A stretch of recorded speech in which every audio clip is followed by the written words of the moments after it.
నిజాలు చెప్పే భారత్ ఎన్బి టీవీకి స్వాగతం. నేను మీ జేకే. మిత్రుల ఎక్కడ స్కిప్ చేయకుండా చివరి దాకా చూడండి. మీకు నేను ఏం చెప్తున్నా, ఏం న్యూస్ చెప్తున్నా అని మీకు అర్థం అవుతానికి ఆస్కారం ఉంటుంది. ఆంధ్రప్రదేశ్ ప్రభుత్వం ఏర్పడి ఇప్పటికి సుమారుగా 50 రోజులైపోయింది. 3 సిలిండర్లు,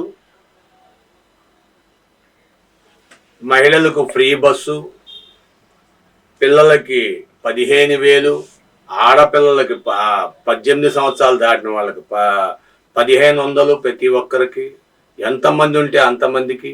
ఇలా నోటికి వచ్చినట్టుగా నాలికి నరము లేనట్టుగా గబ్బా గబ్బా గబ్బా గబ్బా ప్రచారం చేసేసారు. రుణమాఫీ ఇస్తామన్నారు, ఆ రుణమాఫీ లేదు. వాళ్ళేమో బ్యాంకులేమో రుణమాఫీ లేదు, డబ్బులు కట్టండి కట్టండి అని రైతుల్ని హింసిస్తున్నాయి.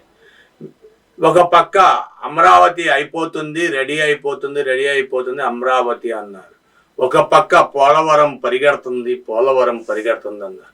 ఆల్మోస్ట్ దగ్గర 70% పనులు పూర్తి అయిపోయినాయి. అమరావతి కానీ పోలవరం కానీ ఏదైనా చూసుకోండి, 70% పని పూర్తి అయిపోయింది. బీజేపీ 2 సంవత్సరాల్లో పోలవరం పూర్తి చేసేస్తామన్నది. చంద్రబాబు నాయుడు ఎట్టి పరిస్థితుల్లో అమరావతిని వచ్చే సంవత్సరం కల్లా 26 మార్చి కల్లా శంకుస్థాపన చేస్తాను, లేకపోతే అభివృద్ధి చెందిచ్చేస్తాను అని చెప్పారు. అదే కాకుండా భారతదేశంలోని ఎక్కడా లేనట్టుగా దరిదాపుగా రాజమండ్రి, విశాఖపట్నం, విజయవాడ, అదేంటి మన భోగాపురం, ఇవన్నీ విమానాశ్రయాలు తీసుకొచ్చేస్తున్నాం. ఎక్కడా లేనట్టుగా షిషోర్లని సముద్రం బెల్ట్ వేసేస్తున్నాం.